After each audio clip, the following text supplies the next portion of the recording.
What's happening, everybody? Welcome back to another episode of Sports Bets, but mostly chaos. I'm Craig. I'm Jonathan. I'm Benny. I'm Jason.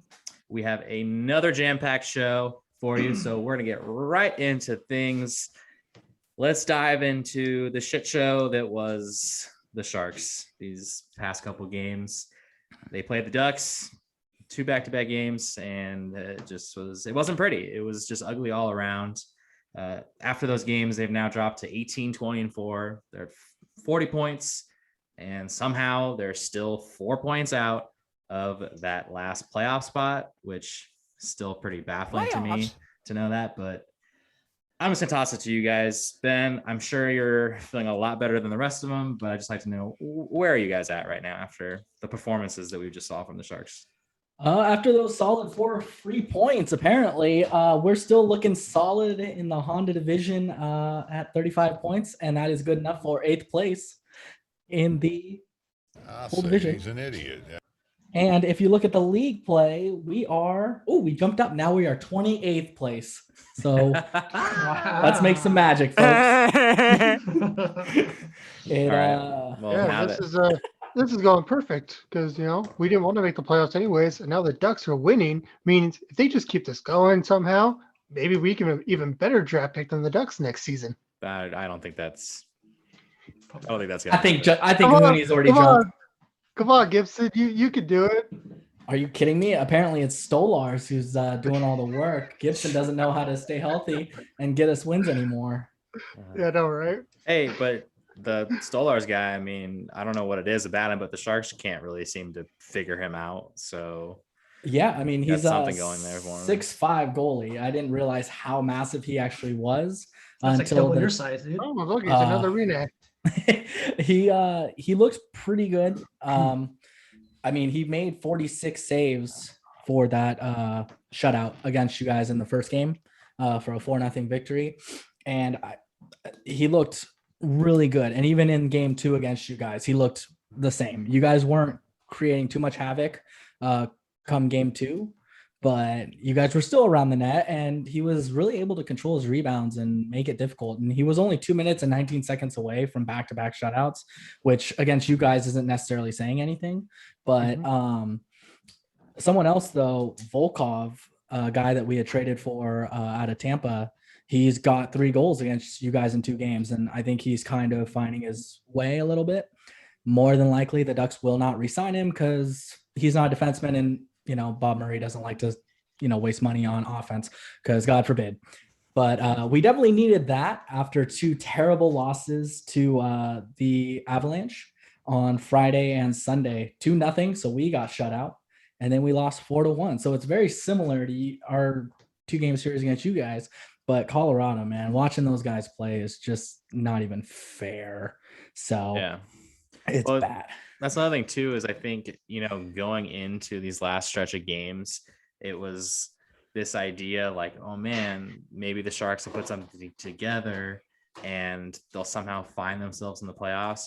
But one thing that we also maybe didn't really touch on too much is the fact that, up until the rescheduling, I think Vegas is now the last game of the season. They're finishing, if you just not include that game, they have 4 games against the Avalanche before the season ends.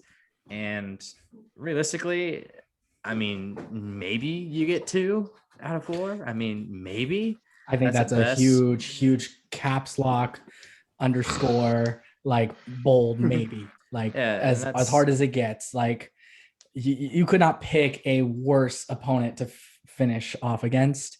I'm actually kind of curious, John and Jason, 1 through 10, the likelihood of the finish to the season for them. Of how worried? Sharks. Yeah. How worried? Yeah. 0. I worried. None of us are worried. This is going exactly how we want it to go. Like, we don't want to make the playoffs because it's better to get a worse draft pick than it is to make the playoffs and get steamrolled in 4 or 5. Yeah, exactly. Hey, just had to ask him. It's curious. I mean, at this point, it's just, look, we've talked about it. The Sharks have been in position to get there, but we're all on the same page. We don't think they're that good of a team right now. So it was almost like, okay, great, get to the playoffs. You're going to play the Avs or the Knights, and it's probably not going to go very well. So at this point, hashtag tank at the tank. I don't know if Jason's the one who maybe created that one or not, but at this point, it's just, whatever happens is going to happen. Another guy, Joseph Coronar, he made his first career start. It wasn't his first career appearance, but he did make his first career start. So I think maybe the Sharks will definitely see him more in the net more often before the season concludes. So at least see what he has and just see if that's going to be somebody who's going to be on the team, for next year and years to come, whether he's going to be the guy pushing the pipes. I really don't know what the situation with Martin Jones is going to be. I mean, he's, played a little bit better. He had that nice little stretch. I think he's still under contract, so I don't really know what's going to happen with him. But I mean, at this point, I think this should have been just a wake up call to really realistically think, like, you really thought the Sharks were going to go to the playoffs and make some noise. Like, the fact that they did this to a team like the Ducks, a team that they were dominating, like the first 4 or 5 games they played them, and then to look as bad as they did, I mean, that was pretty bad. I think that was sort of a low point, which is how bad. I mean, the little bit I watched, reality. Exactly, it's a kick to reality, and I think for fans that are realistic, they kind of are like, yeah, okay, we're not overly surprised, but at the same time, even for like guys like us, it was sort of like, really, this is the Ducks and we're down 3-0 half the first period. Like, I'm even surprised. I don't know the last time the Ducks have won 3 games in San Jose in one season. It's been many years of just getting destroyed. Now, I don't know if that has to do with the crowd not being there. I don't know if something's not clicking in the locker room for the Sharks, but the Ducks have looked like a different team when they come to the Shark Tank compared to prior years. Normally, it's just a cakewalk for you guys, and it is 2 free points. And this time around, I really did not expect 3 games where they won by 3 to 4 goals each game. That's crazy. It sort of seemed like it was just a few years ago. It seemed like it was like almost every game the Sharks and Ducks played was a pretty tight contest. And, it was usually a 1-goal game. And then, like, as of these couple of years, I feel like the Sharks really started pulling away more. They had the 4-game sweep in the playoffs. So that was sort of like the Sharks are actually starting to play considerably better than the Ducks. But now it's kind of like a taste of our medicine in these last few games, and they really stuck it to the Sharks. So interesting the way that the season series has kind of played out, within these last few years, and how much it's changed now a little bit. Just even with the 5-game homestand, you guys won 1 game out of that. They have been awful at home this year. They have been awful. No, but this was a time where this is crunch time, and you guys needed to win those games. You needed to go plus 500. You needed to be in a playoff position, and I'm curious, between if each of you had to pick one thing, goaltending, a certain specific player, the coaching, whatever, what do you think is the reason the Sharks are not doing well? If you had to just pick one thing. It's defense. Yeah. Defense. They don't have any defense. They have one solid defenseman, and they're young. I mean, he's a young player, so he's still, sometimes he gets overwhelmed because Vlasic's nowhere near NHL caliber, top eligible NHL caliber anymore. Then Carlson, Burns, they don't play defense. So we have one good young stud, but you can see he gets overwhelmed sometimes because he's still young. He's got a long way to go. Really learning, yeah. Mm-hmm. You just said it. You just said there's only one young guy. I think it's age is the biggest factor. It's an old team. They need to, like we said in the podcast a couple times ago, you need to start playing the younger guys, see what you have, see if you have any trade assets. You're not close to winning the Stanley Cup, so it's not a rebuild, it's a reload, whatever it is. Figure it out. Jason Hales knows a thing or two about age. Yeah. But I mean, at the end of the day, somehow the Ducks came in, and I don't know. Stolars came in and stole 4 points. I don't know. So he did it. All right. Well, we all know. So the Sharks obviously did make some moves. They traded some smaller guys. They traded Devin Dubnyk, but let's get into the whole trade talk. Ben, I know you've been looking forward to giving us your discussion of all the massive trades that went around the NHL before the deadline this past Monday. So, Ben, let us know what went down. Well, I'm gonna just go over a handful of them, and there will be certain ones that I want to hear your guys' input on because there were some big moves. Someone that I'm a big fan of, Brandon Montour, was traded to the Florida Panthers from Buffalo for a 3rd-round pick in 2021. Panthers also got a forward Bennett and give up forward Heineman and a 2022 2nd-round pick. Let's see. The big one out of Toronto, they somehow won, which I felt like was a bigger lottery win than Hall. They got Nick Foligno from the Columbus Blue Jackets, and that is huge. That's a big name player for them. But in order to do that, Toronto traded for Foligno for a 2021 1st round and 2022 4th round with Columbus. Columbus must retain 50% of Foligno's salary, and the Sharks have to retain 25 of that as well. Wow. Because they ended up getting a 4th-round pick for the 2021 draft as well. Now, in comparison, I'm going to jump over real quick to the Taylor Hall trade. He actually went to Boston, which is actually kind of funny because I found out that Buffalo has to retain about 50% of his contract, which is only a 1 year, but they have to retain it, and they play, I believe, 33% of their final games against each other. So the Buffalo Sabres are literally paying Hall to play against them. So that's going to be interesting. And for that, they got Hall and Lazar for a 2021 2nd round and forward York from the Sabres. Hearing those two trades, though, were you guys kind of surprised at how little it took for Hall and how much Foligno was worth? Like, what did you guys feel? I think for me, from everything you hear about Hall, is that he's not necessarily the greatest locker room guy. So, and at the same time, I don't know. I feel like it offensively, it's shaky with him sometimes. Yeah, so very hot and cold. Yeah, so I don't know. I guess I'm not surprised to answer your question necessarily. I mean, I know Taylor Hall can score in this league. I know what he can do, but at the same time, I think based off what we the rumors of what we know about Taylor Hall, I think overall, not too surprised that it didn't take that much to get him. Okay. Jason? Kind of echoing what Craig said. I mean, Taylor Hall, this is what his 4th team in like 4 or 5 years, maybe. I'm spitballing. I mean, there's Probably. Yeah. That's low ball. He's only been in the league since 2010. I mean, yeah, so 4 teams in 5 years, that's speaks volumes. And I think it's just what Craig said. He's maybe not a locker room guy. Maybe he's not Mr. Popular, Mr. Friendly. And his skills, I mean, let's be honest, they've diminished a little bit. Yep. So, no, I'm not too surprised. Okay, that works. John? Yeah, I'm not surprised at all what it took for Boston to get him because he is a cancer in the locker room everywhere he goes.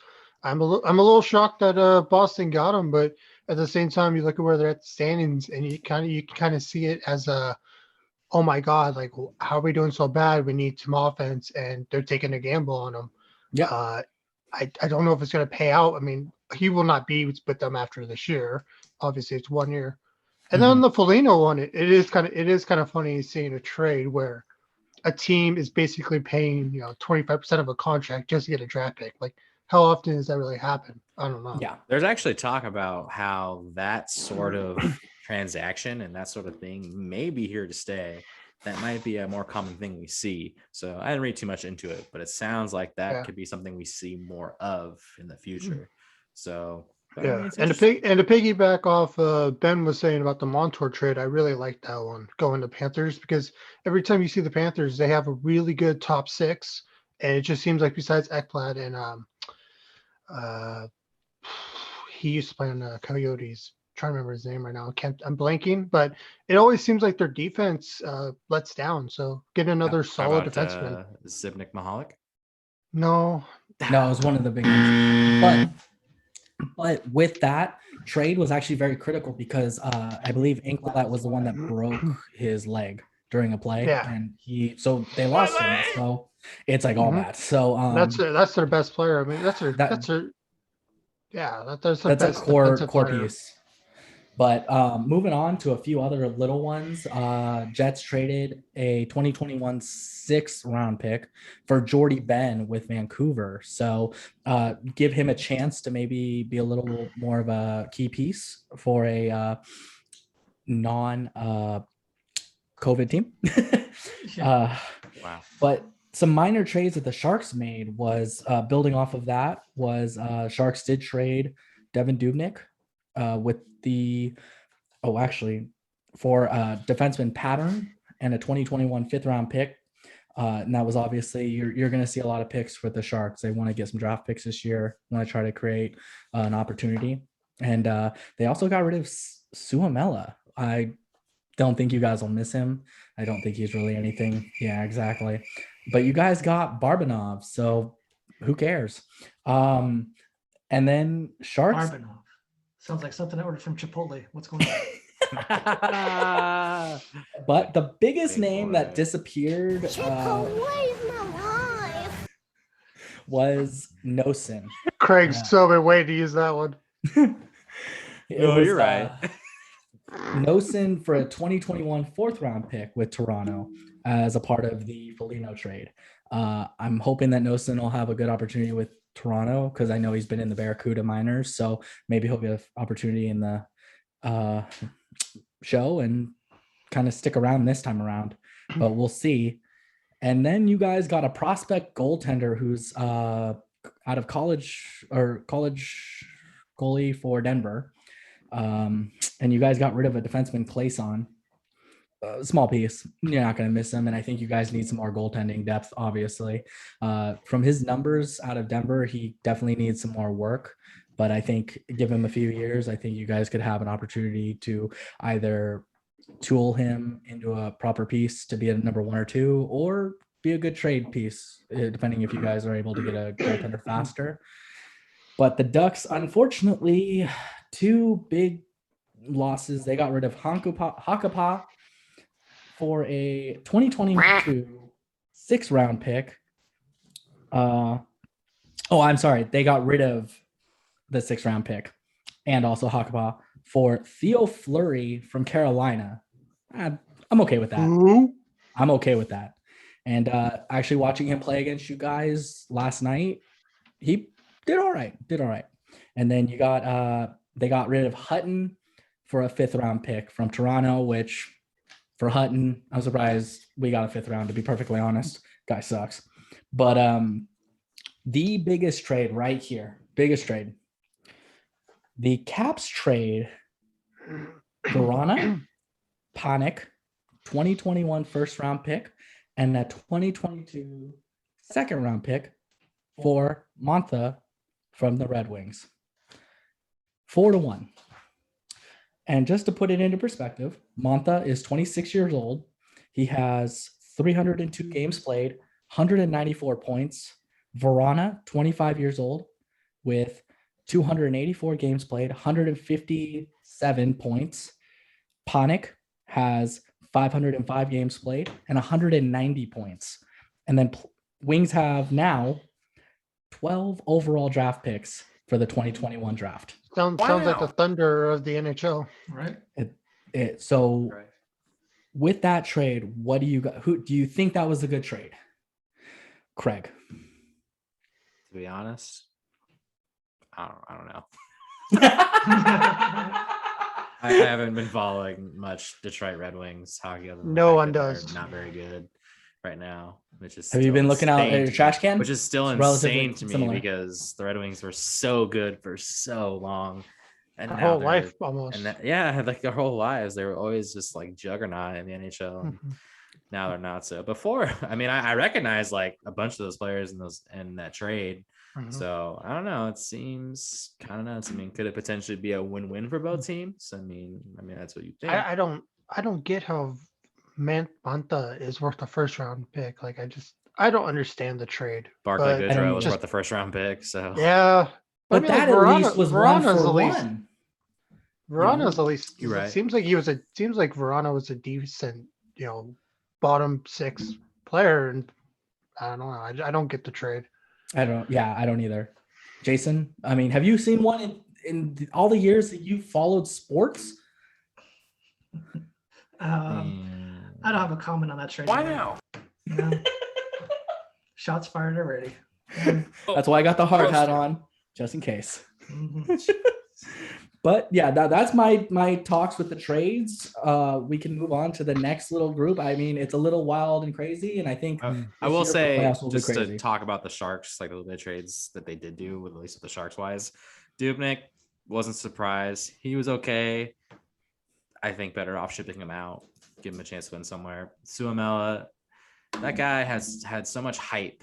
I mean, I wouldn't say like overly hype, like he was gonna be so great, but there was talks that like over half the league was interested in him. The Sharks ended up getting him. He just never seemed to really fit on the NHL level, and he just seems like an AHL guy to me. He doesn't seem like a guy who's gonna get up there.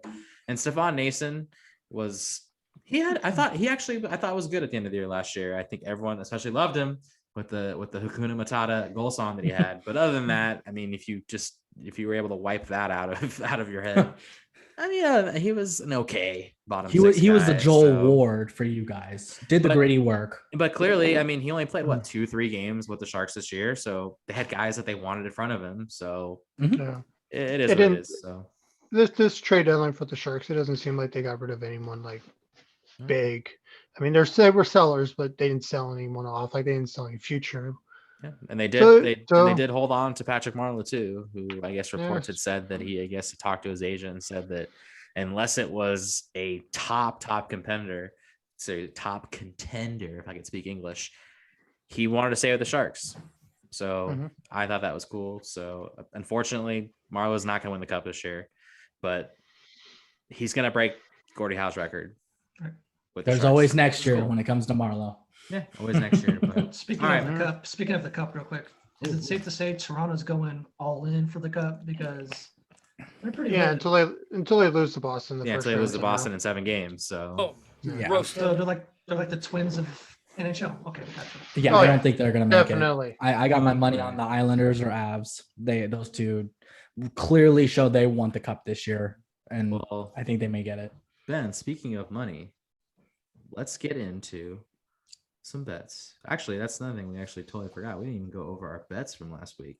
So Ben, why don't you just go ahead and start off with how you did with your bets last weekend, and then you can jump to your bets for this upcoming weekend. Well, last weekend I did all right. Did all right. I went 2-1 on Friday, 1-2 on Saturday, and went with the clean sweep of 3-0 on Sunday. So overall 6-3, not bad. I'll take that. So fade the suit my ass. That's right. So My man. it was looking pretty rock solid. So today for Friday, Saturday, Sunday this week, look for 9-0, baby. I don't think so, Tim. Islanders over the Bruins. Islanders looking to go 6-0 against them in the season series. Avs over the Kings. Loss of Carter, I think, will be huge on top of the fucking Avalanche. We suck again. Oilers over the Canucks. I need to double check that though. That may actually have been postponed because they weren't ready yet. Because they are still returning to COVID protocols. Pens over Sabres. Loss of Hall and Eichel. I mean, there's pretty much all their offense right there. Senators over the Habs. Unfortunately, the Senators have been giving the Habs a run for their money, and the Habs have been looking a little shaky lately. Damn Perry. Panthers over the Bolts. 50-50, but I got a feeling the Panthers will take this one over the Bolts. And then Sunday, Ducks over the Knights. They're going to win a close, tightly knit game here. Islanders over the Flyers. Wow. The Flyers are struggling. So the Flyers are struggling. So let's see the Islanders capitalize. And I got the Avs over the Kings. I mean, I think they're just going to keep rolling along. So it should be a pretty easy slate here overall. So those are my picks for this weekend. All right. Well, I feel like a hashtag fade the soup is probably on its way. 2 and 7 on deck.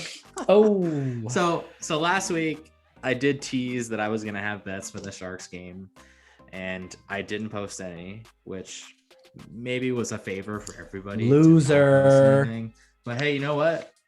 I'm gonna come through with 2 bets for tomorrow night when the Sharks take on the Minnesota Wild, and we are fading the Sharks hardcore. We're gonna lay the goal and a half with the Minnesota Wild. That's a plus 125. So I'm saying the Minnesota Wild are gonna win by at least 2 goals.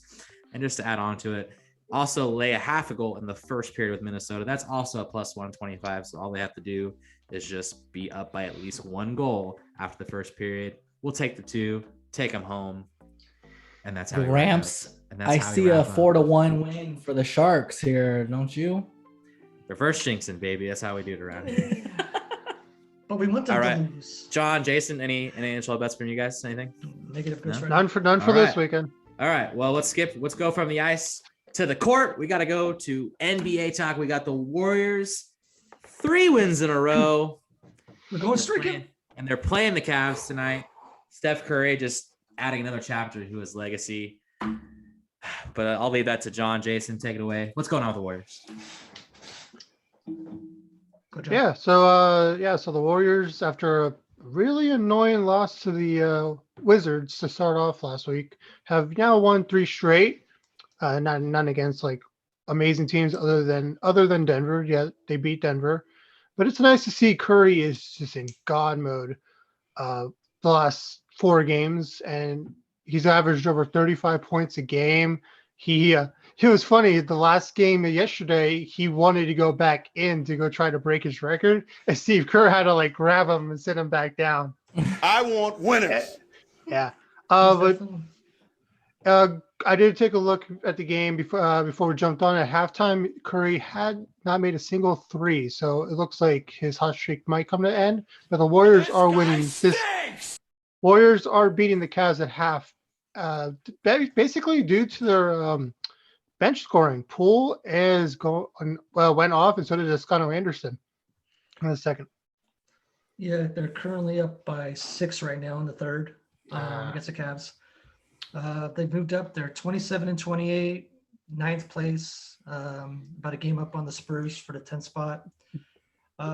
Curry, John, you mentioned it, but Curry, the last 5 games, he's averaging 41.2 points per game, 60% from the field, and 63% from 3. He's the best. Yeah. He's the best player in the NBA. Fight me. Yeah. I don't care who your favorite is. He's the best. He is what it is. I mean, Around. I'm after. He's like, He's- over here. he's Come the best- after me. he's the best off- I'm a man. I'm 40. pretty much. He's the best offensive player in the NBA. You could argue of all time, because just the way if you add up his passing ability, his ball handling, and his shooting, you combine those 3 assets all together. There's no one in the NBA that has those 3 skills at his range. Yep. It's amazing. Unfortunately, they're 9th place. If they were in, say, 5th, I might see MVP for him, but I don't think it's going to get it for the 9th. It's joke. Especially now that Jamal Murray tore his ACL, Which sucked. Yeah, that really stinks. Besides Michael Porter Jr., there's no one else on the Nuggets that's going to score crazy. So now Jokic, or Joker, like I like to call him, is going to his MVP. He's going to run away with it. I think he's like minus 225 going in today with the odds. Who's going to win?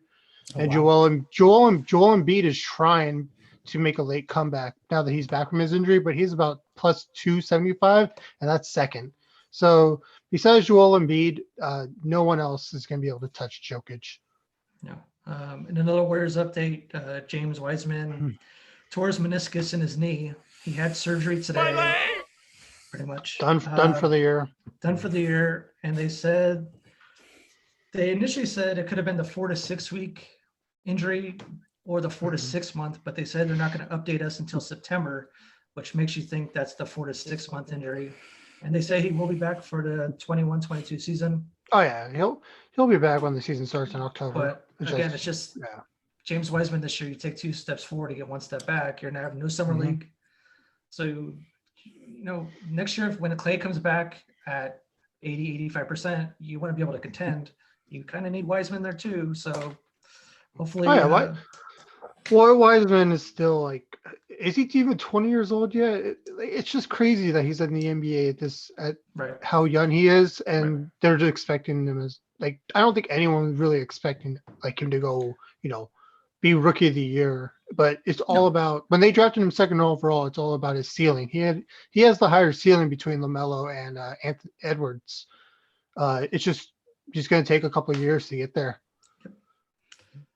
Yeah, but that's just pretty much all I have on the Warriors. Yeah. I just want to say one thing. Wiggins, he just needs to step up because he's been really annoying me. I don't even think he's averaged 20 in the last 5 games. I know Curry's been going off, but with no Oubre, because Oubre's been missing, we need Wiggins to step up more, and he's been such a disappointment this season. Wiggins has 17 points right now, but Warriors are still up by 6. They should beat the Cavs. They got time. They should. Curry. This is the crazy part. They're up by 6, and Curry has not made a single 3-pointer. Yep. Like that just goes to show. Like just that Curry's having one of his bad games that he has every 1 out of 10 games, and they're still should win this game. So yeah, no week ahead. Really quick, they're playing the Cavs now. Obviously, they got to go against at Celtics, at the 76ers, and at the Wizards. Yep. Rough stretch, except for the Wizards. They need to win that game. Yeah, 2-2. I'll be happy with Yes. 3-1. Yes. Absolutely. Oh yeah. So But maybe they get lucky, and maybe in the Celtics or the 76ers game they sit someone. Yeah, they get lucky, just against the Bucks. How they sat Giannis against us and won. barely squeaked that one out though. Oh yeah. Doesn't Wow. matter. By inch or mile, winning's winning. Come on. Mhm. That's what Fast and Furious Vin Diesel taught us. Come on.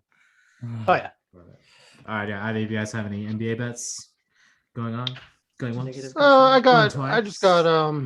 I got 2. Colin, Oh boy. I had it up, and so the first one is gonna be Denver. I know they lost Jamal Murray, but they're on the road against Houston, and Houston's just bottom barrel. Besides the Wolves, bottom barrel, the West. I could see them covering the 8.5 points. You think they're And then going to the win by 19 plus? No, I'm not, Ben. No, I'm definitely not going to think that.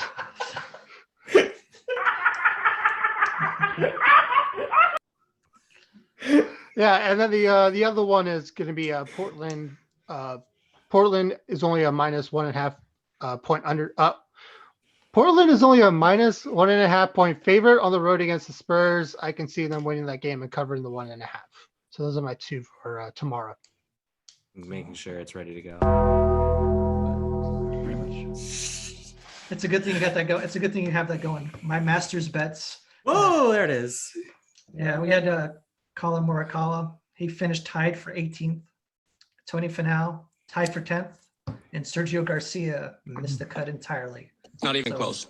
Not even close. Actually, 10th, not bad. Can't Ooh. lay.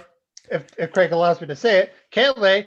He missed the cut as well. So there's my long shot pick of the Nobody Masters. cares. Nobody cares, Sean. Exactly. What? I'll say it. He's an idiot. Yeah. All right. Well, as we move on, let's get to baseball. I think we're in a much better mood than we were last Thursday. I'm just gonna go on a limb to say that John's probably not a 10 out of 10 on the worry scale anymore. We got him That's down to a all 9.5. But I still am when it comes to injuries. I need to stop. but before we get into the whole talk about the A's, we'll talk about the Angels as well. Let's do a little bit of a recap of how our bets from last week went. So I don't know. I think it might have been just me, Jason, and me last week. I don't know if you guys have I think it anything. was. Okay, well, Jason, why don't you go ahead and let us know how you played out last week?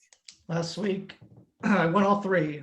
I did the White Sox over Kansas City, Toronto and Anaheim over 10, and Houston over Oakland. Won all 3 of those games. The only thing I'm addicted to right now is winning. Overachiever. Not bad. Yeah. Try So- hard. We had 4 bets from my end. We did all right. 3 for 4. It's not too terrible. We had a couple bets in the White Sox Royals game. We took the White Sox over 4.5 runs. They hit that. I think they went 6-0. So we also took the White Sox to win over the Royals. That one as well. Then the 2 bets we had on the A's Astros game, we split those. And if I remember correctly, I think I chose the Astros to score first, which they did. But unfortunately, it was in the second inning with that Carlos Correa solo home run. We said that they were going to score. There was going to be a run in the first inning. There wasn't because it didn't happen the second inning. So 3 out of 4. That's not Damn too it, bad. Correa. I'll take that. Yep. Yeah. More of a only. reason to hate the guy. If only. So, but as we move on from our bet recap, let's get into the A's a little bit. So, yeah, last week going into the show, we were worried. We were disappointed with how everything started, even though they had just beaten the Dodgers the day before the game was going on. They lost to Houston the night we're doing the show. And it was sort of like, oh, here we go. We're going back to this is, but they go into tonight's game with Detroit, which I think is underway now. They've won. They've won 4 in a row. They're sitting at 5-7 now. Yeah, 4. We're going streaking. They're at 5-7. They had a pretty good road trip. They won. Was that 4 of the 5 games in that 5-game road trip? So you know what? I'm gonna throw it right to John here, because we all want to know, on that scale of 10 to 10, are you still there, John, or have we talked you off the ledge a little bit? No, you talked me off the ledge. I shouldn't say we talked you out of it. The A's just played you off the ledge is more of Yeah. the wording for that one. Yeah, I'm still really worried about a lot of the injuries that they keep having. Like, it's just like Olsen came back. I believe he came back this game from his injury. But it's like, especially after last year, how they lost him for the first 2 months. Like, anytime you see Olsen get hurt, you get worried. And then just some of their pitching. Like, I know their pitching looks a lot better, but Luzardo's making me really worried because he's been struggling all 3 starts against righties. Like, the righties are killing him. Mm-hmm. So there's still a lot to worry about, but seeing them go and do really good against the Astros, winning that series, and then sweeping the 2-game series against Arizona, feel really good. We'll see how they do in the 3 games against Detroit, especially considering Detroit. 4 games, sorry. We'll see how they do in the 4 games against Detroit, especially since Detroit just swept the same Astros team that has beat us. We'll see. But I feel a lot better than I did last week. All right. Jason, what about you with the way this is going? You got Detroit in town now, and the A's have a realistic chance to find themselves back at 500 by maybe the end of this weekend. How are you thinking about this? Yeah, I think they'll be 500 or better after the end of the weekend. I think the bats are starting to come around. You know who's really a lightning rod for the A's?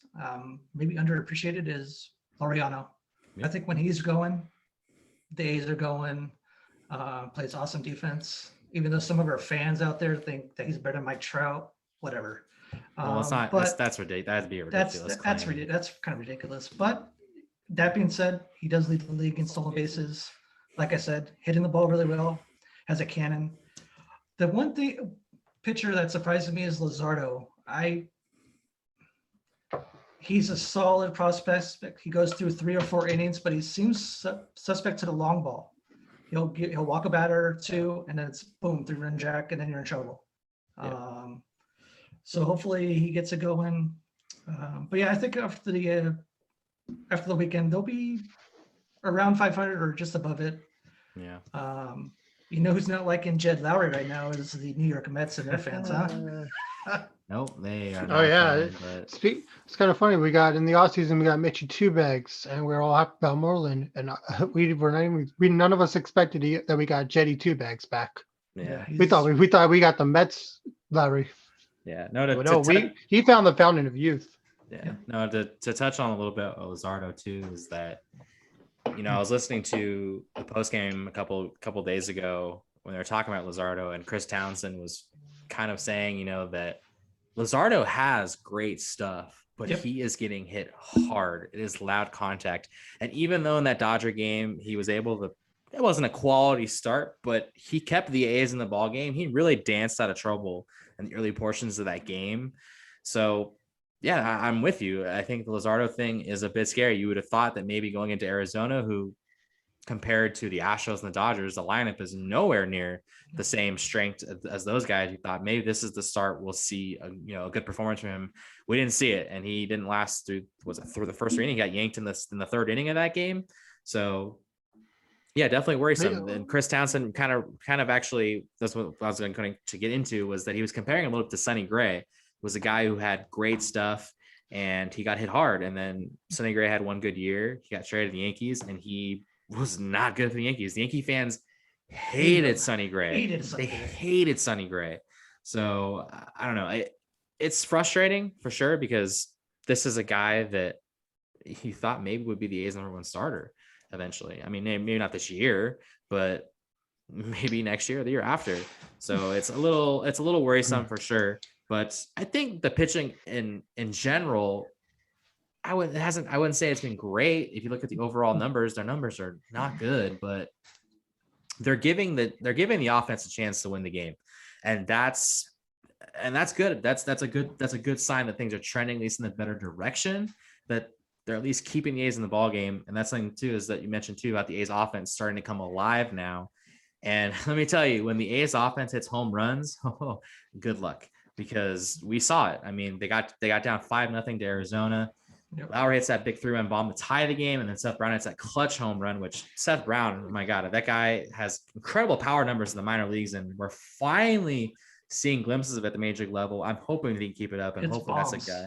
Yeah, and hopefully that's a guy that can stay on this roster. So that's another left-handed bat who can produce like that. It would be absolutely solid. So, but yeah, I think things are trending in the right direction. And yeah, you absolutely hope to see that the A's can find a way to maybe get to 500. I know they'd have to win 3 out of 4 games against Detroit in this Thursday through Sunday series to get to 500. It's possible. We'll see. So, but speaking, so the A's are trending this way. Now let's start talking about something that's trending this way. So Ben, why don't you let us know what's going on with the Los Angeles Angels of Anaheim? Yeah, so we're kind of slowly coming back down to earth. We are currently 7-5, but we had a 3-game series against the Royals, and game 1, Cobb started. They actually ran away with that one, 10-3. They really had a decisive win.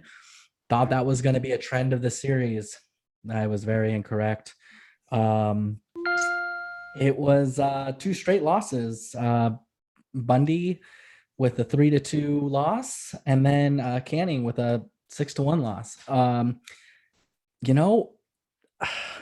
The second game, the biggest killer out of anything. They had 12 runners or 12 hits, and they only got 1 run. Or they only got 2 runs off of 12 hits. Okay. You need to generate more runs and get more offense if you're getting that kind of bad action.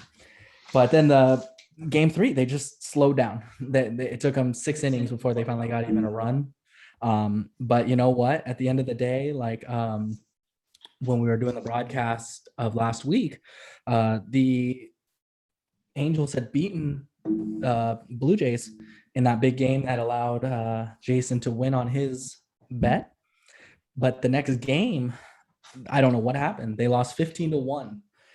Got worked harder than the A's in a wild card game. It was brutal. How about you calm down, man.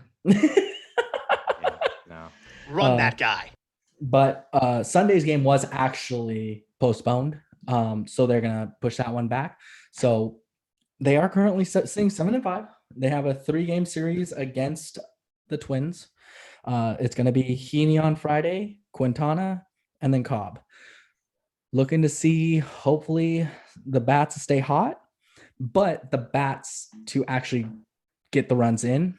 And I need to see Trout get going. He's been struggling. A lot of strikeouts against him. He needs to get hits, make contact, start getting some more dingers, and start getting some damn action here, because my hopes and you could also mention the fact that you maybe don't have a guy in the lineup by the name of Anthony Rendon. That's but one guy should not make or break a lineup, period. Okay. I don't care who it is. I know he's a big piece, but I want to see throughout the lineup everyone firing. I'm trying to make excuses. I'm just saying you could maybe mention You could, him on the you side could, a little bit. but you still got Walsh, Shohei Ohtani, Mike Trout. You've got some good hitters out there. You've got some good offense. Got to see it though. Got to see it. So back up to the heavens to you guys, where you're on cloud 9. It's not cloud 9. It's just It's more like cloud the 4.5. A's are starting to show, like they're starting to look like that baseball team that we were expecting out the gate. And I'm still going to stand by the fact that the A's should have put up a better show in those first 6 games, if it, or whatever it was. You can lose those games, but man, at least compete. So, but hey, look at the Astros now. They've lost like 5 in a row. So, I mean, Yeah. In my opinion, even in this win streak, the only thing that's changed is that the offense has come alive. I still feel like the starting pitching and especially the bullpen is still, it's got a lot of work to do, but I'm just so glad to see that the hitting's finally come alive, because that's what we were missing the first 6 games. But if anything, at least be hopeful that they're dealing with this adversity in the first, dozen games of the season. Season's very long. I'd rather them deal with these issues and get them out of the way than dealing it with it, in game 155. And we're like, oh man, playoffs about to start. Like, what's going on? So, and I think even, some of the players in the post game even said that, like, if anything, it helped bring them together a little bit more. I mean, you lost key guys. They talked all about Marcus Semien being a big leader. They lost him. That's not an easy replacement. I mean, I know that maybe statistically, maybe not as big if you take away his one like MVP like season, but you take a guy who's that considered, to be that, trying to think of the right word. I'm not gonna get it.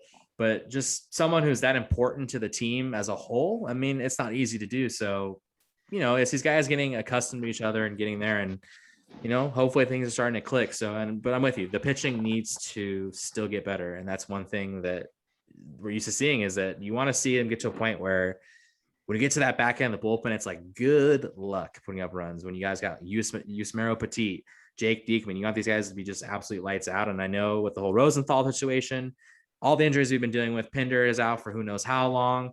Olsen had the knee contusion. He's thankfully in the game tonight, but it looks like Lou Trevino might be getting that closer role. So, and he's been good. He made one bad pitch in the Dodgers series, gave up that home run, but other than that, I think, he's been the guy that's pretty much earned the chance, the opportunity to be the at least temporary closer in the meantime. So, but for the first time in a couple of years, he's given that role, because he was given it for a little bit and it didn't work out. So we'll see this time around whether or not it works out.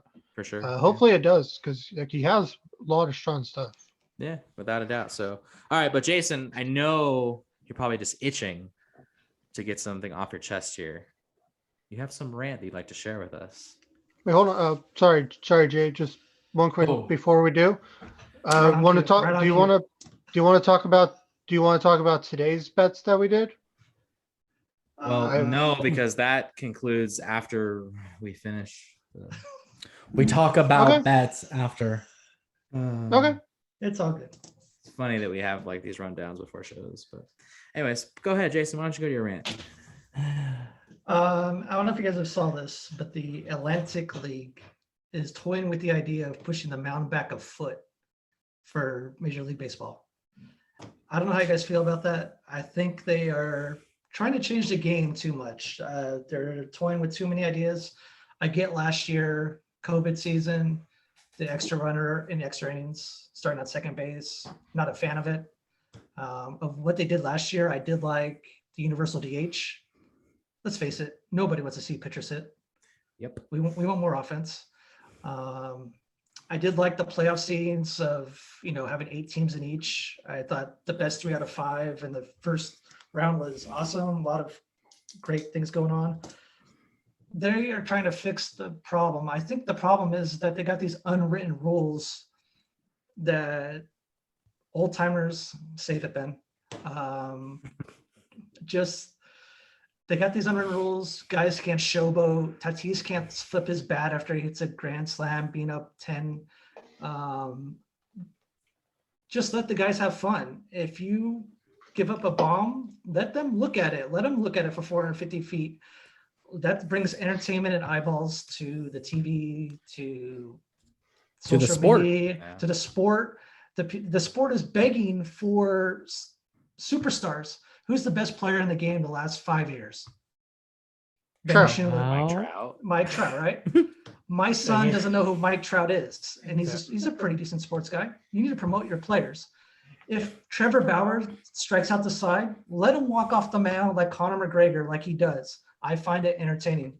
That's what baseball needs. This unwritten rule of if you look at your ball going out of the park, you're gonna get beamed. It's a tired act, and I don't know. What do you guys think? Baseball doesn't have any major personalities. That is one thing that the sport is That's us. missing. Yeah. It's not. I mean, Mike Trout's the best baseball player in the world, and like you said, besides that one Subway commercial that he had, Who knows about him? I think Yeah, I think there's an argument to be made a little bit. I mean, I'm not really sure where I sit on this part of it, where my opinion or where my thoughts go. But I think there's a lot of more discussion now of maybe Mike Trout isn't the best player in MLB, and maybe more towards Mookie Betts. Like I said, I'm just saying over the I'm not really. last Yeah, 5 but years. at but- the same time, does Mookie have personality? Like, It's true. see, he's saying. I would But say I- the only superstar with personality is Juan Soto with his little shimmy that he does. Right. But I think kind of going back to, I guess, the beginning of what Jason was saying was about these rules they're trying in the Atlantic League. I guess when it comes to the whole moving the pitcher's mound a foot back, Yeah. I'm not gonna worry about, I guess, that in particular too much, because it's something they're gonna toy with in the Atlantic League, a league that I'm never gonna watch a game in, and then if it gets the MLB, it gets the MLB, then I'll deal with it. But as for right now, it's like, okay, go ahead and do it. So, What do you think about the runner on second in extra innings? it's interesting about that one, because at first I thought I was more towards the no, Mhm. but as it's played out, I kind of do enjoy it, only because it gives me a similar feeling the way that 3-on-3 overtime does for hockey. It's immediate, like, edge of your seat, like, oh, look, there's already a runner in scoring position, one hit, and all of a sudden the team's going to score a run. So Yeah. I'm for it. I think the only thing I don't like is I really don't like the 7-inning doubleheaders. I get why they're doing it, but the reason why I don't like it is because I don't like that a guy can go out there and he's going to throw 7 innings of shutout ball, and he's going to get credit for a complete game shutout when it's not a complete game. A complete game shutout has 9 innings, in my opinion. It's the same thing if it was a no-hitter. Getting credit with a no-hitter for 7 innings, like, just because it was a Sure. complete game. Like, that's one thing that I'm definitely stronger in the know of. But yeah, when it comes to some runner taking base start extra innings, sure, I'm for it. Universal DH, hell yeah, I'm for that. Chris Bass was a perfect example. He pretty much hurt himself. on that check Lozano swing. didn't know what to do. And I get it. Like, there's pitchers who can hit the ball. Diekman. Don't get me wrong. I have no problem watching Madison Bumgarner go up there and hit, because he can probably hit better than he can pitch right now. If he wants So- to be the DH, let him be the DH. Yeah, or do what Shohei Ohtani did. Yeah. Do what they do with Do it. Shohei Okay. Ohtani. Yeah. You know, you can make the choice to do it. Right. It's just, I don't know. I'm not like so oh, I hate being pitcher spot. Maybe because being an A's fan, you mostly deal with American League rules, so you're mostly dealing with the DH most of the time. But yeah, I'm for it. I'm for universal DH. Ohtani hits bombs. Yeah. Yeah, he crushes the ball. He just hit one, like Mhm. 450?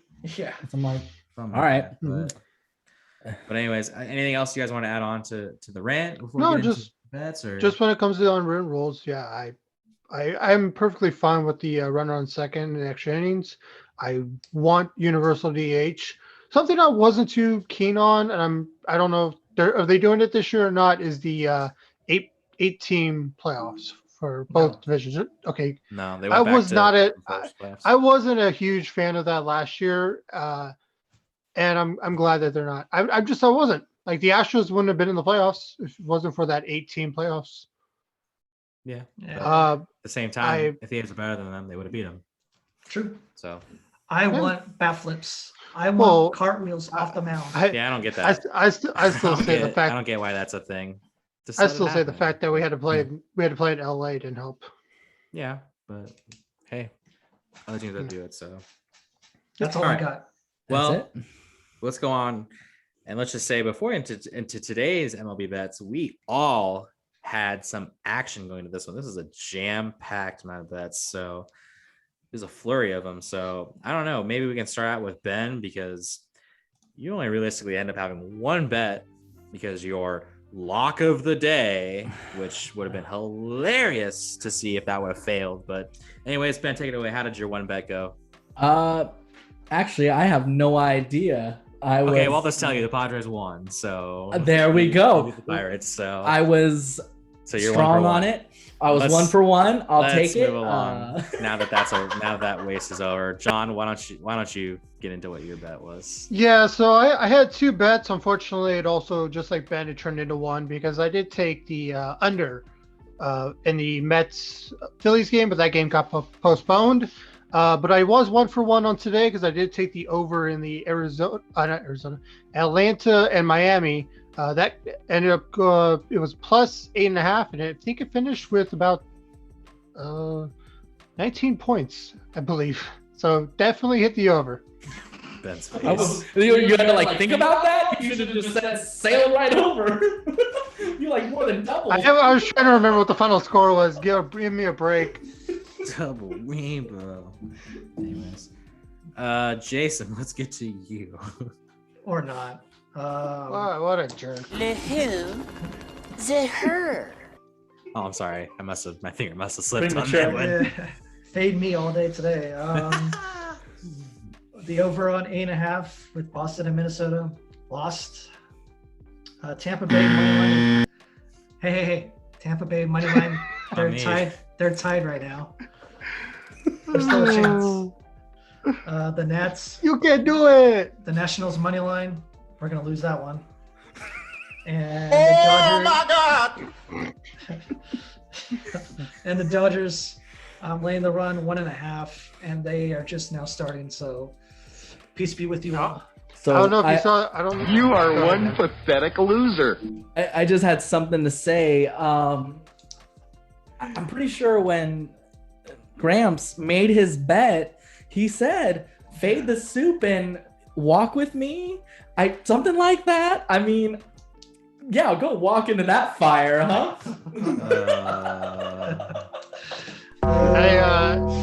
If it makes you feel any better, the Rockies do not have Story or Blackman in the lineup, so I feel good about your Dodgers. Let's congratulations there. I mean, it's also like a team that's only lost like 2 games all year, but that's fine.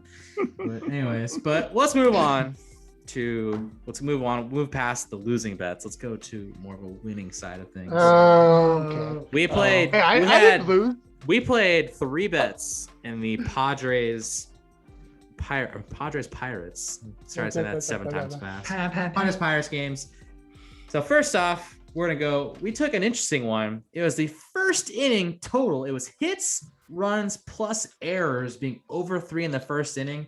And let's just say the Padres took care of it all by themselves.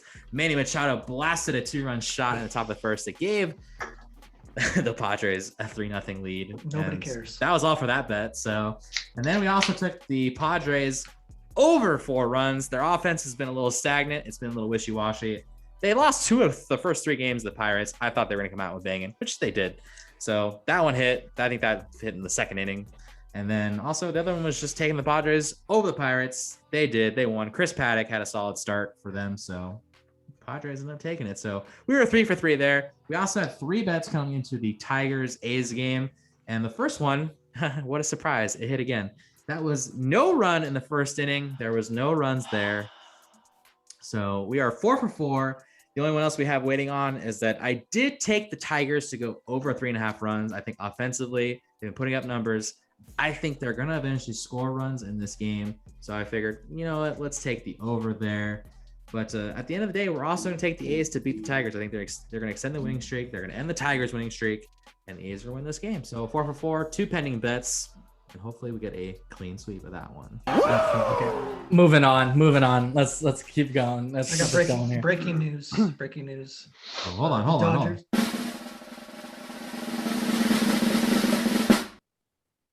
The Dodgers are losing 1-0. Oh my. Wow. Yep. And Yep. Fade the suit. Fade people. the wrist. Fade. Yep. Fade the wrist. That is Fade the wrist. pathetic. Uh, All right. Well, speaking of fading things, Cohooney, the Cohooney 5 coming up. So why don't you go over how your previous Cohooney 5 played out and let us know what you're betting for today.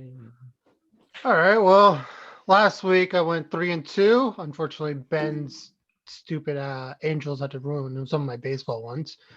Went 0 for 2 in baseball, but went 3 for 3 in UFC. So this week I'm going to do 5 UFC for this Saturday. We're going to start off with what was that? put it on the Sorry. board. Put it on the board. Put on the board. All right, so we're going to start Yankees, off. Yankees broadcast. Oh, did someone who hit the home run? Biscotti. Nice. Don't get sidetracked. Get back to what you're doing. Focus on your 5 for 5 here. Oh, I can't help it. Ben has the TV in the background. That's all the fans are watching. Just the TV. Can't do it. Time.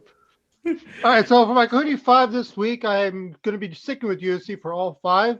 We're starting off, I believe, Drakkar Close. I cannot pronounce his name. What? Don't even try. He's gonna beat Jeremy Stevens. Close is coming off his second career loss. He's looking to come back, get back on track against Stevens, who hasn't won any of his last 5 fights. The next one's gonna be Tony Gravely winning over Anthony Burchak. I hate UFC names so bad. Burchak, after 4 years, returned to the UFC and lost in the first round by submission. I think the same thing's going to happen here. And Gravely's last fight, he had 7 takedowns. This one, I think he's only going to take 1 to take him down in the first round for a submission. Next off, we got Austin Hubbard versus Dakota Bush. Bush just took this fight just this week. So he only has 1 week notice, and he's also making his UFC debut.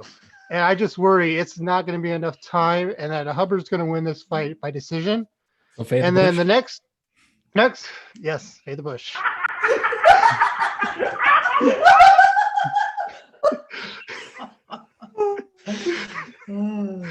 All right, then the next fight is You guys the next are one's awful. Me. the next you fight, are just the fight the that worst type of person. I'm looking forward to the most this Saturday. It's Alexander Romanov is facing off against Espesino. It's a heavyweight fight, but neither of these two fighters like to stay standing. Both have won 2 fights in the UFC, and it's pretty much going to be a fight of who's the real contender and going to take the next step, and who's going to stay down the middle of the card. Both are wrestlers, and they both love to take the other person to the ground. And it's going to be a battle of position. That's what and I think Romanov, yes, I think Romanov is the better ground worker, and he's going to find a submission in the 3rd round. And then we go to the main event. It's Whitaker versus Gastelman. We got Whitaker coming off back-to-back wins against Darren Till and Jared Cannonier, 2 of the best ranked. You can't make this up, can you? You can do it! Best ranked middleweights. And Whitaker is in better form over the last 2, and she get a decision after 5 hard-fought rounds. Oh, This Cohooney 5 went off the rails, but let me just recap. So I got Whitaker beating Gastelman, Alexander Romanov beating Espesino, Austin Hubbard beating Dakota Ben's favorite name Bush, Tony Gravely beating Anthony Burchak, and Drakkar Close beating Jeremy Stevens. I don't know where we're going from this, but hey, you asked for chaos. Cohooney, isn't Jeremy Stevens the guy that Conor McGregor goes, who the fuck is that guy? Yes, who the fuck is that guy? And by the way, Jeremy Stevens holds the record for the most losses in the UFC, and he's about to gain another click to the loss this weekend. Wow. Watch out for King Eater. Thank you for another Cooney 5, and just an applause to all of us that we somehow made it out of that segment. Okay, because for a minute there, I wasn't sure what was going to happen. So Canyon Ear. Wait, another breaking news. Wait a minute, hold on. In a surprise Canyon Year. and a surprise to no one, Steph Curry has 33 points, and the Warriors are going to win. How many threes did he finish with? Doesn't matter. Got 33 points. Don't matter. I'm just kind of curious. Don't need it. Don't need it. All right. Well, before this goes off the rails anymore again, Hey, you wanted the chaos? We got the chaos. we still got a little bit of football to get to. Jason, 49ers, take it Boo. away. Calm down. 8-1. Jeez. Dang. What are we talking about the Vikings? Okay. Wow. All right. NFL draft. NFL draft is 2 weeks from today. Justin Fields had his second pro day yesterday. He looked great in shorts and a t-shirt, just like everybody does. So, but everybody's thinking that Justin Fields is the quarterback. We'll see in 2 weeks. Trey Lance has his second pro day this coming Monday. Niners will be there again. Everyone thinks it's a big old smoke screen, but I think it's Justin Fields or Trey Lance. I don't care who it is. It's gonna be Mac Jones. No, it's not. Mhm. For your sake, I hope it's not. I'll bet you a Chipotle burrito. You're on. Okay. Done deal.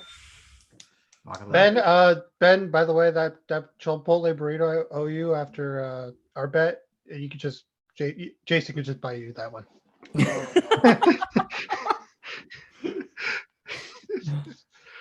So that's pretty much dress in 2 weeks. Can't get here soon enough because I'm tired of seeing all the Twitter and everything on it. Just This is actually an interesting question. How likely is it, maybe like on a scale, maybe, I don't know, maybe percent, go to 1 to 10, how likely do you guys think it'll be that we'll see at least, we'll say the first 3 picks are all quarterbacks? 100%. 100%. What about the first 4? 70%. 70%? Jay, Yeah, what about I'd you? say- First one? say 75%. I'll say 69%. Nice. Oh my god. Nice. It all comes down to whether or not the Falcons move out of that pick or Yeah. not, because they're not taking a quarterback. I mean, I would say, let's off the rails. Let's keep it moving. Yeah. All right. Well, we can at least go to a segment that we know Ben will have no contribution to, which was Wrestlemania 37. It just happened this past weekend. So Ben's starting the phone up. So, but so boys, I guess the quick, like just a recap, I guess, how did you guys like the show? I already know Jason's going to probably rant about this, but anyways, just anything you guys really liked about the show, anything in general? Night 1 was easily the best night of the two. Which kind of sucks. It felt like night 2 had better like matches booked. You know, there was better matches booked, but yeah, night 1 I thought was better. I thought the Edge, Reigns, and Daniel Bryan might have been the best match of the entire card. It was. Yeah, no, it was. But as a whole, night 1 I thought was better. Yeah, I will say. Well, Oh, sorry. Go ahead. Well, I'm saying it's the same. Night 2 had the Fiend versus Orton match, and then after that was the women's tag match, right? So it's like you're just starting off night 2, not even giving it a chance. Like those are the first 2 matches you're gonna have, like, and you're gonna script it the way that you do. Like it's. Yeah, I think the I almost fell asleep. The Fiend Orton match, I think, started out good, started out strong, but I think the ending left a lot of people confused where that was going. So, but just to go off, I think my favorite match was definitely the main event on night 2 with Daniel Bryan and Edge and Roman Reigns, and I thought it was actually kind of cool the way they had scripted it to where Roman Reigns actually pinned both of them too. Yeah. So I thought that was a neat ending to kind of just really pump up Roman Reigns a bit. So I don't know when that guy's gonna lose his title. It may not. I think what John's kind of been mentioning is that, they're probably gonna have him beat CM Punk's record, which at this point it almost makes sense, because I mean, who are you gonna take the title? Who are you gonna give the title to?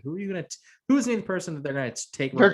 Off Roman? There talks about that they're building up Cesaro, and I wouldn't mind seeing Cesaro win it just for Reigns to win it back like a month or 2 later. I wouldn't mind saying that. Yeah, I'm glad that you brought Cesaro up too, because I think that was one guy that I was really happy to kind of finally see get that one-on-one match at WrestleMania. And not to mention, he beat Seth Rollins. So I thought that was a good book. And Seth Rollins Cesaro is one of the strongest guys in the ring for sure. And that'd be nice. I think that would be cool to see him finally get that push for sure. So we'll see how that goes. But they say he's been in there for 10 years since the first time he's ever had a one-on-one match at Mania. Yeah. And Which is also crazy. Just I will say too, I thought both the women's title matches were both good too. I thought very good. with Bianca and Sasha ending the first night, that crazy hair whip, man. I could hear. I think I heard that. I don't think I heard it on the TV. I think I heard it through just across everything. I think I heard it outside of TV. That was nuts, welt that she had on her her side.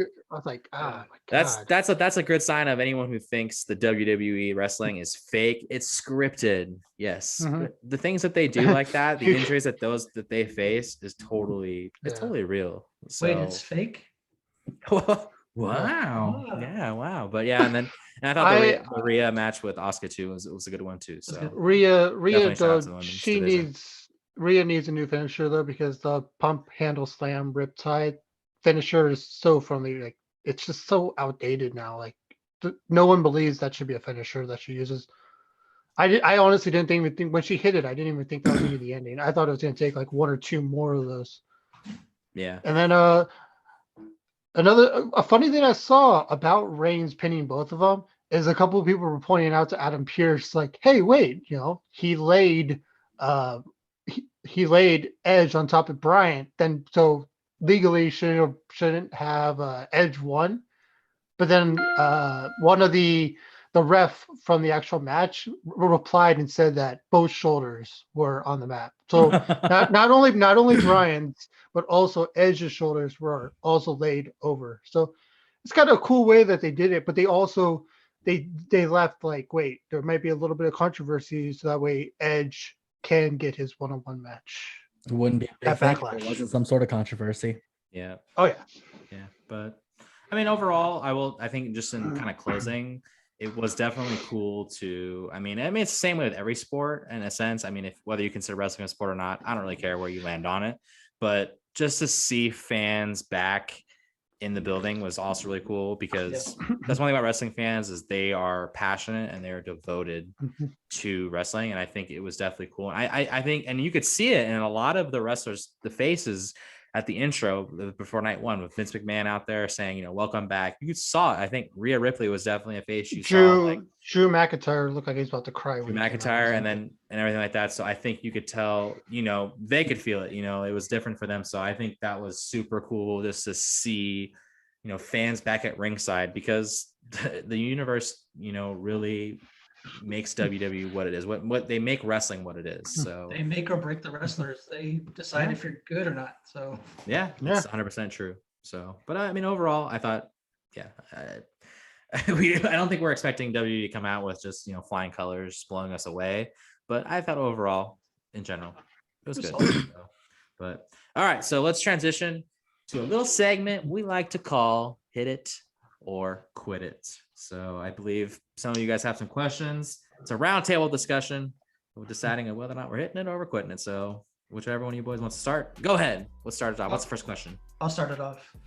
And since Benny's been quiet for a little while, we'll get him first. That's cool. Hey, you still there, Ben? All right. Speaking of controversy, somebody's been left out of the Hall of Fame, I think, far too long in MLB. Is Barry Bonds a Hall of Famer? Hit it or quit it? Yeah, Ben. Sorry. I am gonna have to say, quit it would be that he does not deserve to be in the Hall of Fame. Correct. I would say all the way, just quit it, because he doped up. Now, I'm not personally sure how long he made significant moments where he broke the record. He created new records altogether, and that's great. That's your achievement then. That's it. You don't deserve to be in the Hall of Fame where other people earned the right to be there without using substance abuse to get there. And I think a performance enhancing drug. Sorry, I'm getting all over the place here with that. But I think I think that he doesn't deserve to be there. It was the right call to not allow him to make it. And I think that it will be good for the sport for him not to, there's a lot of controversy because a lot of people feel he shouldn't be. And if he does, I think it's going to hurt the sport more than anything else. Well, I'm on the complete opposite side of Ben on this one. I think Barry Bonds should be in the Hall of Fame. And part of that reason is because, do you realize how many people are in the Hall of Fame that juiced? There are Nope, so many. they're all clean. And there's ones that we don't even know that may have gotten away with it. They're in there. Look, I've never been a fan of Barry Bonds. Maybe being an A's fan when I was younger, there was always the hate of the cross the bay and everything like that. I've never been a fan of Barry Bonds, but the reality is that there's so many guys in the Hall of Fame that are there that maybe in your way you see it, Ben, don't deserve to be there because they cheated in whatever fashion there is to get to where they were. And yeah, I think there's a lot to talk about Barry Bonds too, not being the nicest guy as well. But I don't think you can. I just don't think you can just decide that Barry Bonds. Why is he any different than all these other guys that have made it? I mean, yeah, there's an asterisk on the record. You can say, maybe, but the reality is that he. You know where I'm at. I think he should be in the Hall of Fame just because other people did the same sort of thing and they're there. So yeah, and the thing is too is that he's still got another year or two on the ballot, and then it still goes to that last, I can't remember what it's called, but It's the Veterans Committee. The Veterans Committee. I think there's probably a decent chance the Veterans Committee is going to put him in the Hall of Fame. So I think Barry Bonds will probably get there. I don't think the fans are ever going to vote him in. He won't get voted in. If it hasn't happened yet. It's not the fans. The fans don't vote him in. The media. The fans vote. I'm sorry. Yeah, you're right. The media. The sports writers. Correct. Yeah. So, Yeah. But yeah, so that's where I stand. But John, let's see what you got. Yeah, I hit it because he was a Hall of Famer before he juiced. He was dealing with a lot. Yeah, he was dealing with a lot of injuries, and he kind of cheated to get back to baseball because all the injuries that he was having. But before he juiced, he was already a Hall of Famer in my eyes. My biggest issue though is if you're going to keep him out, then you have to keep out everyone else that's ever been caught, because that means Alex Rodriguez is not allowed to go into the Hall of Fame. I don't care how nice he is. I don't care if he's on Sunday Night Baseball and everyone loves the guy. He's not allowed to get in if Barry Bonds doesn't. Curt Schilling doesn't allow to get in. I'm blanking right now, but David Ortiz. There was David Ortiz. He's not allowed to get in then. I was trying to think of Roger Clemens. There we go. Roger Clemens, not allowed to get in. Sammy Sosa, not allowed to get in. Mark McGwire, not allowed to get in. None of those people, especially in my eyes, because they're not on the ballot yet, David Ortiz and Alex Rodriguez are not allowed to get into the MLB Hall of Fame if Barry Bonds can. Yeah, That's fair. I would agree with everything you guys said. The thing I don't like about the Hall of Fame in general is that the media votes on it. I think. Yeah, that's kind of the whack thing about it. I'm sorry, Barry Bonds wasn't nice to you as a writer. I think the peers and the coaches should be able to vote on the Hall of Fame. Another thing too, on just a side note, you notice that all these writers who go and post their ballots on Twitter, it's only the ones who vote for Barry Bonds. Of course. No one ever releases their thing without Barry Bonds because I don't think they want that smoke that comes with it. I'm like, why would you not vote Barry Bonds? And I don't think they want to defend it. So, I mean, I get it. There's a reason to fight against it, but like I said, where I'm saying I'm hitting it. I think it should be in the Hall of Fame. Alrighty. Ooh. Next question. All right, so I got to hit or quit it. It's something I saw earlier this week about the Warriors pertaining to free agency, that they are expected to go after Kawhi Leonard, and it's going to take a lot to get him. If they do actually end up getting him, it would take a sign and trade with where they would send Wiggins and a couple of draft picks to LA to do a sign and trade for Kawhi. And I'm just trying to say, hit or quit it. Should they attempt to do that, knowing that it's going to be a lot of luxury tax? What do you think, Jeff? I'll start. I'm still Googling Kawhi Leonard.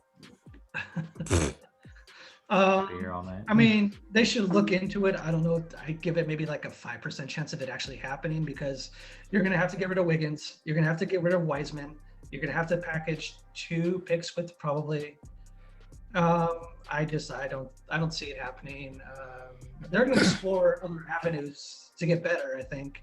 And getting Clay back is just, again, at 80%, he's better than most. I'm gonna quit it. Yeah, I'm Yeah. same church, same pew as Jason. Not to mention, everyone should know that I'm not hugely into basketball enough to know. I know who Kawhi Leonard is, unlike Ben, and I know he's a good basketball player. I mean, we have his laugh in our podcast drop, so I mean, I figured that out once I found him. there it is, right there. But yeah, I don't know. I think exactly what Jason said. I think they're going to explore other avenues to get better, and I think it's going to be a lot to get him. And I don't think that's something the Warriors are going to venue to explore that one. So yeah, same church as the same pew. Same church, same pew. Okay, I can speak English again as Jason. I'm quitting it. To you, Ben. All right, yeah.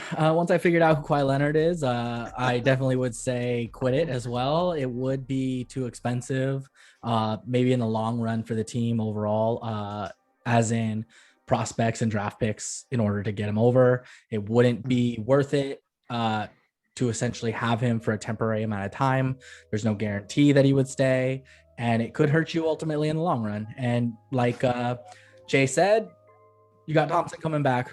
I think there's a smaller, little more realistic option out there that they could explore and go from there. So I'm going to say the same chapel, same bush as you guys. So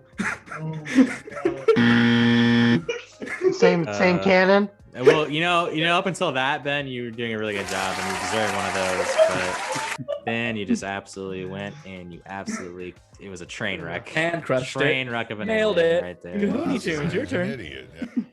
Yeah, I'm just so 50-50 right now because it would mean Wiggins is off the team, and that's something I really want to see, especially since how much money we're paying. So in the long run, like the amount of money between Wiggins and Oubre would be how much they'd be paying Kawhi.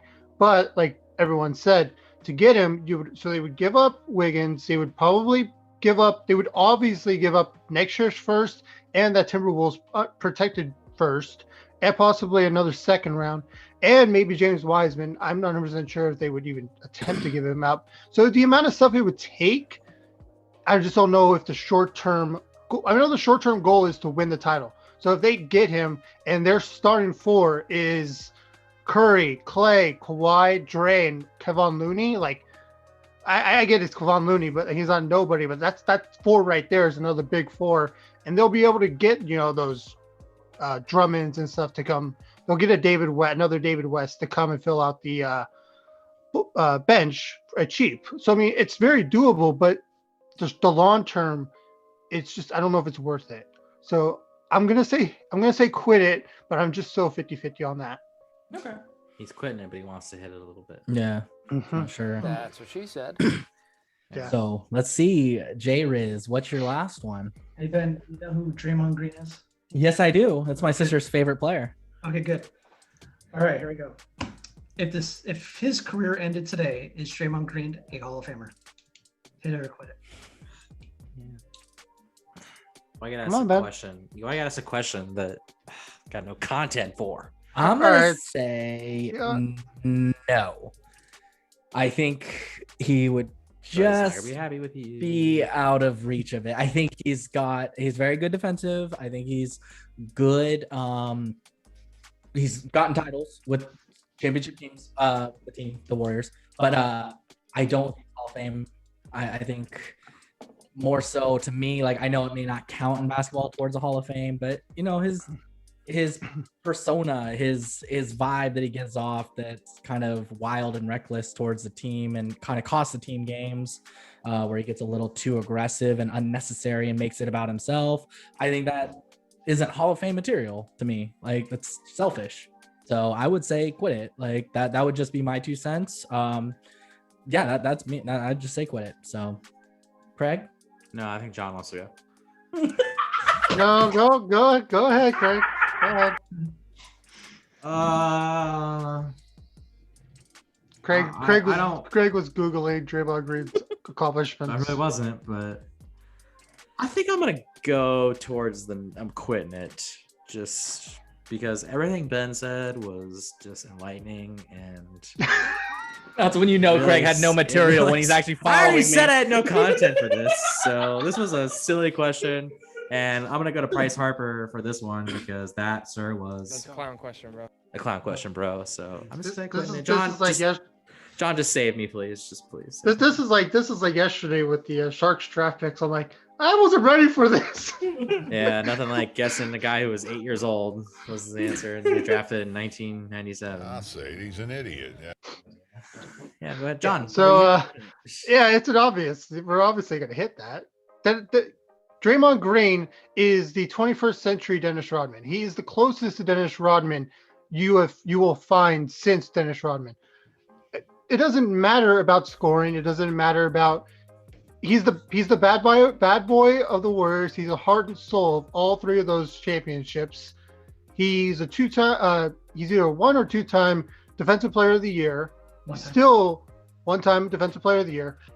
He has 3 titles.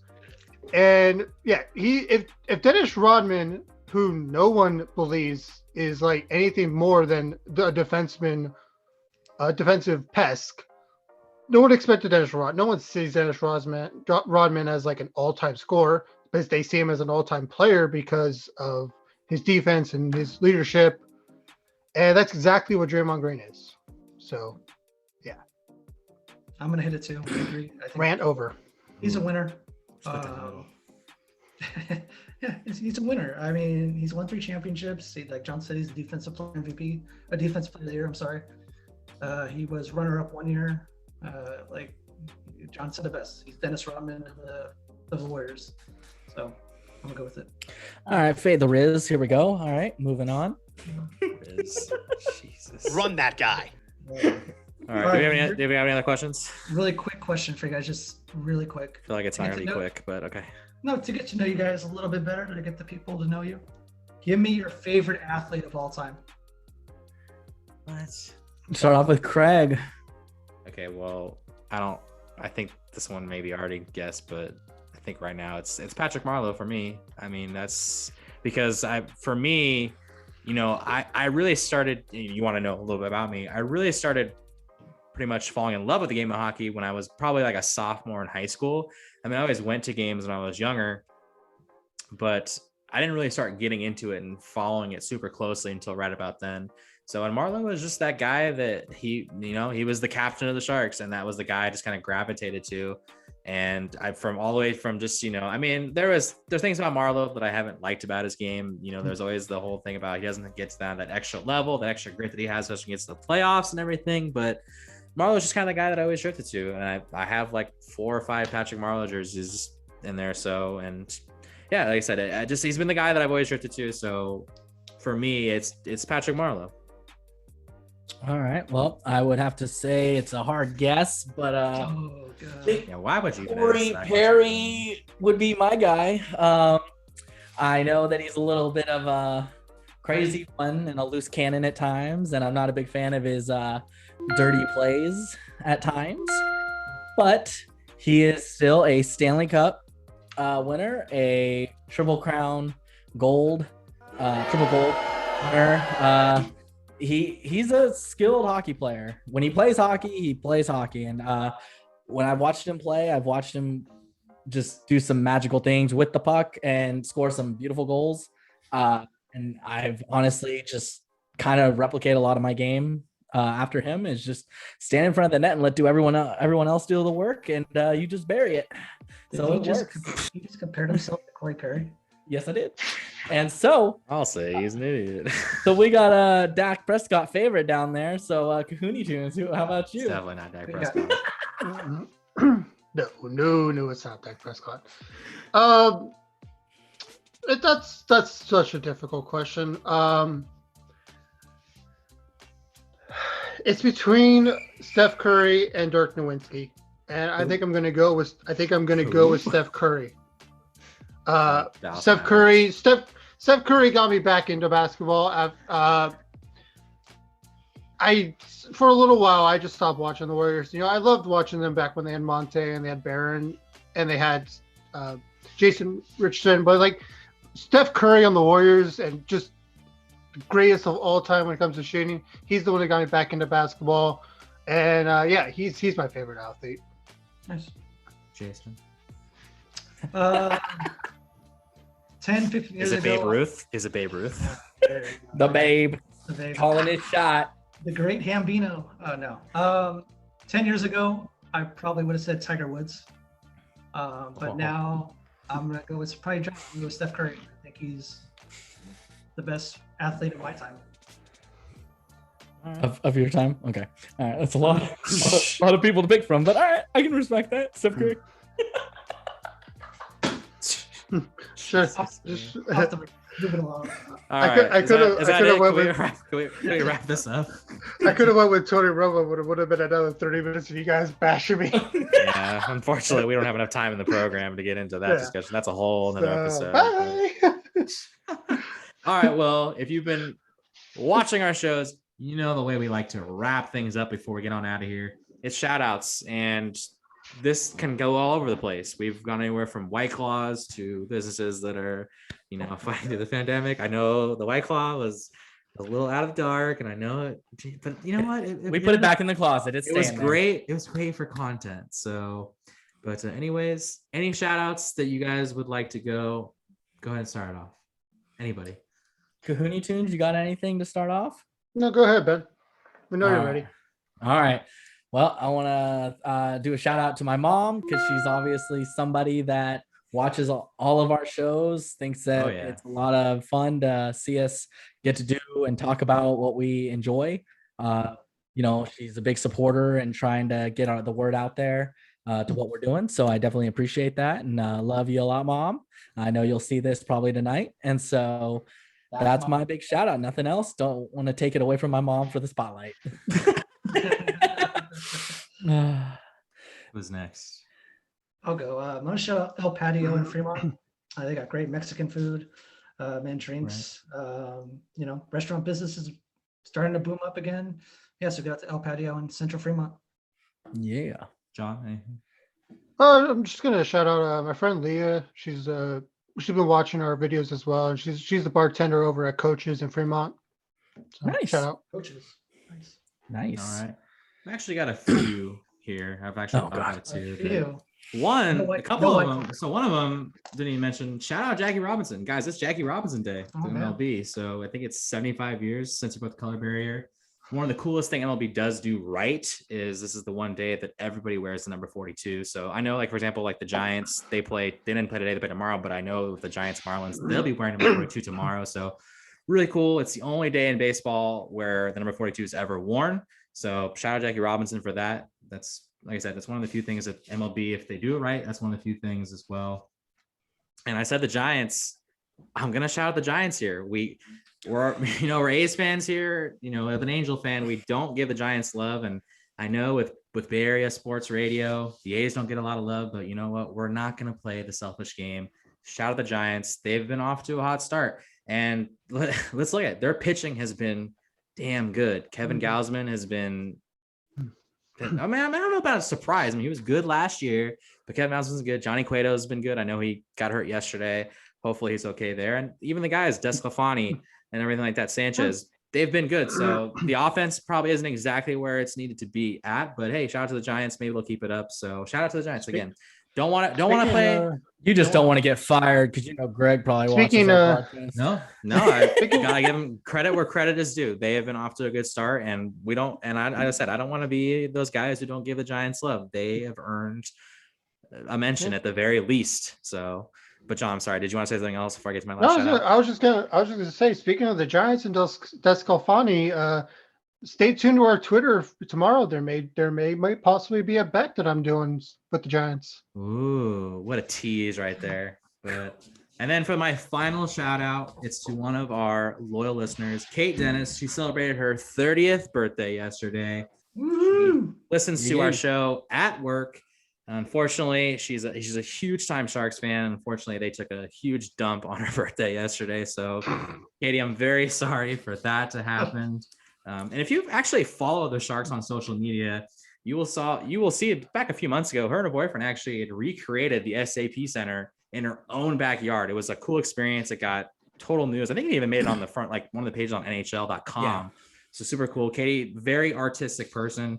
And honestly, she's one of the sweetest and kindest human beings out there. So happy birthday to Katie. I hope, other than the Sharks game, you had a great one. So Happy That wraps up birthday. for me. I Happy know. birthday. Yeah, go ahead, Ben. Happy You want to sing happy birthday? birthday. Go ahead. No, I'm good. I don't want to No, put my birthday suit on. we'll get copyrighted for that.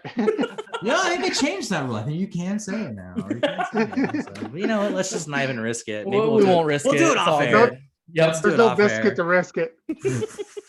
All right. Biscuit Well, for the biscuit. that about does it for us. We got A's baseball. We got to go watch. So, from all of us, we want to say thank you again so much for listening.